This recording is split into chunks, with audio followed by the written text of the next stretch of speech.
ఆంధ్రప్రదేశ్లో కొత్త రేషన్ కార్డులు ఎప్పుడు వస్తాయని ఎదురు చూస్తున్న ప్రజలకి ఒక అప్డేట్ అయితే వచ్చిందండి. ఎన్నికల కోడ్ తర్వాత ఆగిన కార్డుల మంజూరు. కూటమి ప్రభుత్వంలో ఇంకా విడుదల కాని మార్గదర్శకాలు. కొత్త రేషన్ కార్డుల కోసం పెరుగుతున్న అర్జీలండి.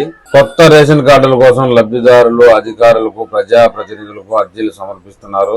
రాష్ట్రంలో కూటమి ప్రభుత్వం ఏర్పాటైన 100 రోజులు దాటినా ఇంకా కొత్త రేషన్ కార్డుల మంజూరు విషయంలో మార్గదర్శకాలు విడుదల కాలేదు. రేషన్ కార్డులు మంజూరు అనేది విధానపరమైన నిర్ణయం కావడంతో కొత్త రేషన్ కార్డులు మంజూరుపై ప్రభుత్వం నుంచి ఆదేశాలు వెలువడాల్సి ఉంది. సార్వత్రిక ఎన్నికల సమయంలో కోడ్ విడుదల కావడంతో అప్పటి నుంచి కొత్త రేషన్ కార్డుల మంజూరు నిలిచిపోయింది. కొత్తగా రేషన్ కార్డులు కావాలని, పేర్లు మార్పు చేయాలని, అడ్రస్లు మార్పు చేయాలని, కార్డులలో పిల్లల పేర్లు యాడ్ చేయాలని లబ్ధిదారులు కోరుతున్నారు. దీనికోసం జిల్లా, మండల, డివిజన్ స్థాయిలో జరిగే ప్రజా సమస్యల పరిష్కారం వేదికలోనూ అర్జీలు చేస్తున్నారు. జిల్లాలో రేషన్ కార్డులు 6,41,044గా ఉన్నాయండి. ప్రస్తుతం జిల్లాలో స్పిట్ కార్డులు, రేషన్ కార్డులలో మార్పులు, చేర్పులు కలవడంతో కొత్త రేషన్ కార్డులు మంజూరు చేయాలని లబ్ధిదారులు అర్జీలు పెట్టుకున్నారు. జిల్లాలో ప్రతి వారం 100కు పైగానే రేషన్ కార్డుల కోసం అర్జీలు వస్తున్నట్లు తెలుస్తుంది.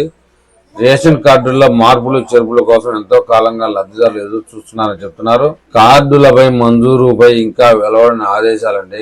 రేషన్ కార్డుల మంజూరు విషయంపై ప్రభుత్వం నుంచి ఆదేశాలు వెలువడాల్సి ఉంది. దాదాపుగా 6 నెలల నుంచి రేషన్ కార్డులు లాగిన్ ఓపెన్ కావడం లేదు.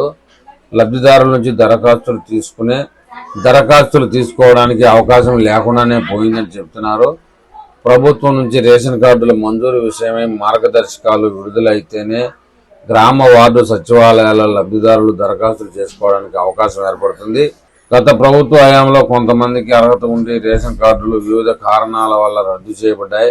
వారు కూడా కార్డుల కోసం దరఖాస్తు చేసుకోవడానికి సిద్ధంగా ఉన్నారు. రాష్ట్ర ప్రభుత్వం రేషన్ కార్డుల మంజూరు విషయంలో త్వరితగతిన నిర్ణయం తీసుకోవడానికి రేషన్ కార్డులు మంజూరు చేయాలని లబ్ధిదారులు కోరుతున్నారు. రేషన్ కార్డుల మంజూరు విషయంలో రాష్ట్ర ప్రభుత్వం త్వరలో నిర్ణయం తీసుకుంటుందని, ప్రస్తుతం స్వల్పంగానే రేషన్ కార్డుల కోసం అర్జీలు వస్తున్నాయని, ప్రభుత్వం నుంచి ఆదేశాలు రాగానే రేషన్ కార్డుల దరఖాస్తులు తీసుకుంటామని డిఎస్ఓ ఆర్ఎస్ఎస్ రాజు తెలిపారండి. మరి ఈ విషయమై కొత్తగా రేషన్ కార్డుల కోసం ఎదురు చూసే వాళ్ళు ఏమని కామెంట్ చేస్తారో చూద్దాం.